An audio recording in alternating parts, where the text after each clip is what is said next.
What is more, no Hindu can realize that he is God in disguise without seeing at the same time that this is true of everyone and everything else. In the Vedanta philosophy, nothing exists except God. There seem to be other things than God, but only because he is dreaming them up and making them his disguises to play hide and seek with himself. The universe of seemingly separate things is therefore real only for a while, not eternally real, for it comes and goes as the self hides and seeks itself. But Vedanta is much more than the idea or the belief that this is so. It is centrally and above all the experience, the immediate knowledge of it being so. And for this reason, such a complete subversion of our ordinary ways of seeing things. It turns the world inside out and upside down. Likewise, a saying attributed to Jesus runs, "When you make the two one, and when you make the inner as the outer, and the outer as the inner, and the above as the below, then shall you enter the kingdom. I am the light that is above them all. I am the all. The all came forth from me, and the all attained to me. Cleave a piece of wood, I am there. Lift up the stone, and you will find me there." Today, the Vedanta discipline comes down to us after centuries of involvement with all the forms, attitudes, and symbols of Hindu culture in its flowering and slow demise over nearly 2,800 years, sorely wounded by Islamic fanaticism and corrupted by British Puritanism. As often set forth, Vedanta rings no bells in the West and attracts mostly the fastidiously spiritual and diaphanous kind of people for whom incarnation in a physical body is just too disgusting to be borne. But it is possible to state its essentials in a present-day idiom. And when this is done without exotic trappings, Sanskrit terminology, and excessive postures of spirituality, the message is not only clear to people with no special interest in Oriental religions, it is also the very jolt that we need to kick ourselves out of our isolated sensation of self. But this must not be confused with our usual ideas of the practice of unselfishness, which is the effort to identify with others and their needs while still under the strong illusion of being no more than a skin-contained ego. Such unselfishness is apt to be a highly refined egotism, comparable to the in-group which plays the game of "we're more tolerant than you."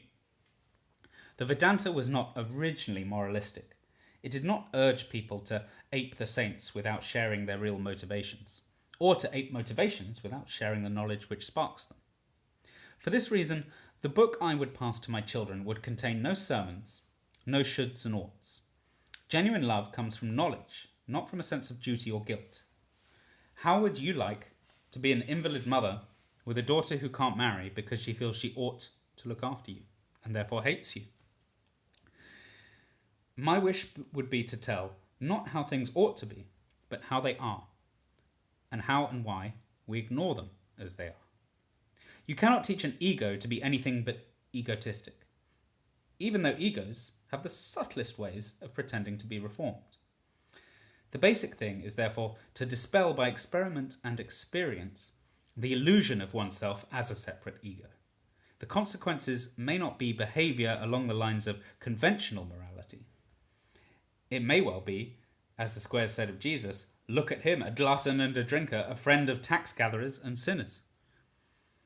Furthermore, on seeing through the illusion of the ego, it is impossible to think of oneself as better than or superior to others for having done so.